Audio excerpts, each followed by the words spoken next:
మనతో పాటు అయితే ఇక్కడ ఆంజనేయులు గారు ఉన్నారు, ముఖ్య అర్చకులు వీరు. వారి మాటల్లో రేపు కుమ్రవెల్లి మల్లన్న కళ్యాణం జరగబోతుంది. ఎలా అసలుకి ఏం చేస్తారు అంటే బండారు పూజల, విభూది పూజల, మరి ఎలాంటి జరుగుతున్నాయి ఇక్కడ అనేటివి తెలుసుకుందాం. నమస్తే గారు. నమస్తే. రేపు కుమ్రవెల్లి మల్లన్న కళ్యాణం జరుగుతుంది.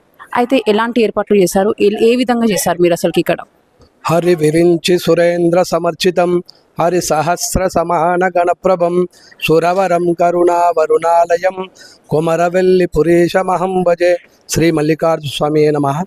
ఈ కుమరవెల్లి మల్లికార్జున స్వామి క్షేత్రము తెలంగాణలోనే సుప్రసిద్ధమైనటువంటి శైవ క్షేత్రము. ఇక్కడ స్వామివారికి కళ్యాణము మార్గశిర మాసము ఆఖరి ఆదివారము ప్రతి సంవత్సరము వార్షిక కళ్యాణం జరుగుతుంది.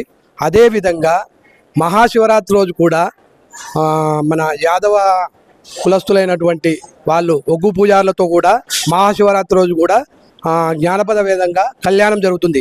ఇది 2 సార్లు కళ్యాణం జరుగుతుంది. ఒగ్గు పూజారి బండారితో ఒగ్గు పూజారులతో కళ్యాణం జరుగుతుంది. మరియు శైవ క్షేత్రంలో కాబట్టి శైవులతోటి వేద పండితులతోటి జరిగేటువంటి కళ్యాణము ఇది మార్గశిర మాసం ఆఖరి ఆదివారం జరుగుతుంది. అది ప్రతి సంవత్సరము ఇలాగే జరుగుతుంది.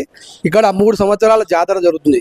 స్వామివారికి కళ్యాణ ఏర్పాట్లు అన్ని విధాలుగా ఇక్కడ వచ్చేటువంటి భక్తులకు ఎలాంటి ఇబ్బందులు లేకుండా స్వామివారికి ఇక్కడ ఆలయ కమిటీ, ఆలయ నిర్వహణాధికారి మరియు ఒగ్గు పూజారులు మరియు మా వీరశైవ అర్చకులు అందరూ కలిసికట్టుగా ఇక్కడ వచ్చేటువంటి భక్తులకు ఎలాంటి ఇబ్బందులు లేకుండా అన్ని ఏర్పాట్లు చేస్తున్నారు. ఇది మార్గశిర మాసం ఆఖరి ఆదివారం కళ్యాణము. తదుపరి నెక్స్ట్ డే స్వామివారికి లక్ష బిల్వార్చన జరపబడుతుంది. అక్కడి నుంచి బ్రహ్మోత్సవాలు ప్రారంభమై ఉగాది వరకు పాల్గొన మాసం చివరి ఆదివారం అగ్నిగుండాలతో సమాప్తం జరుగుతుంది. ఇక్కడ స్వామివారికి కోరుకున్న కోరికలు నెరవేరుతాయని స్వామివారి కోరమిసాల కొమరెల్లి మల్లన్న బండసొరుకులో వెలిసినటువంటి కొమరెల్లి మల్లన్నగా ఇక్కడ పిలుస్తారు. ఎలాంటి కోరికలున్నా స్వామివారికి వేడుకున్న వెంటనే నెరవేరుస్తారు. కాబట్టి దినదినాభివృద్ధి చెందుతుంది. కాబట్టి ఇక్కడికి ప్రజలు కూడా అలాగనే వస్తున్నారు.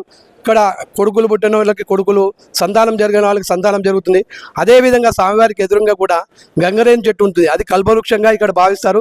ఆ గంగరేణి చెట్టు దగ్గర ప్రదక్షిణ చేసి అక్కడ స్వామివారి దగ్గర గంగరేణి చెట్టు ఆకులు తీసుకుపోయి అది ఔషధంగా కూడా ఇక్కడ వాడుతుంటారు. స్వామివారి చేతిలో ఇక్కడ బండారి పూజ, అది ప్రత్యేకంగా ఇక్కడ బండారే. కుమరెల్లి మల్లన్న అంటేనే బండారు. స్వామివారి చేతిలోనే ఉంటుంది. అది ప్రతి ఒక్కరికి బొట్టుగా తిలకంగా ధరిస్తూ అది మళ్ళీ ఇంటికి కూడా ప్రతి ఒక్కరికి ఆ బండారిని ప్రసాదిస్తాం. అది ప్రసాదంగా భావించి ప్రతిరోజు ఇంటి దగ్గర బొట్టు పెట్టుకుంటారు వచ్చినటువంటి జనాలు, స్వామివారి భక్తులు. ఆ బొట్టునే ఔషధంగా మరియు స్వామివారి తిలకంగాను భావిస్తారు. ఎలాంటి ఆపదలున్నా, ఎలాంటి కష్టాలున్నా, ఆరోగ్యరీత్యా బాగలేకున్నా ఆ స్వామివారి బండారి బొట్టు పెట్టుకుంటే అది నయమవుతాయని ఇక్కడి భక్తులకు నమ్మకం. అంటే ఇక్కడ కొంతమంది ఒగ్గు పూజారులు ఏమంటున్నారంటే కుమరవెల్లి మల్లన్నలో అంటే ఇప్పుడు బండారి పూజ అనేది అంతరిస్తుపోతుంది, ఓన్లీ శైవ పూజనే సేమ్ శ్రీశైలం మల్లన్నలో ఎలా అయితే పూజలు జరుగుతున్నాయి అలా జరుగుతున్నాయి అని అంటున్నారు మరి ఒగ్గు పూజారులు. మరి మీరేమంటారు స్వామి? ఇక్కడ అలాంటిది ఏం లేదు. శివరాత్రి రోజు ఒగ్గు పూజలతోటే జానపద రీత్యంగా పెద్దపట్నం వేసి అక్కడ స్వామివారి కళ్యాణం బండారితో జరుగుతుంది. అదే మార్గశిర మాసం ఆఖరి ఆదివారం వేద పండితులు ఇక్కడ వీరశైవ అర్చకులతోటి ఇక్కడ కళ్యాణం జరుగుతుంది. అలాంటిది ఏం లేదు. అలాంటి బండారి స్వామివారి దగ్గర ప్రత్యేకతగానే స్వామివారి బండారి చేతులనే ఉంటుంది. బండారికి ప్రత్యేకత పక్కకు పెట్టడం అనేది, బండారి నిర్లక్ష్యం చేయడం అనేది ఎలాంటి లేదు.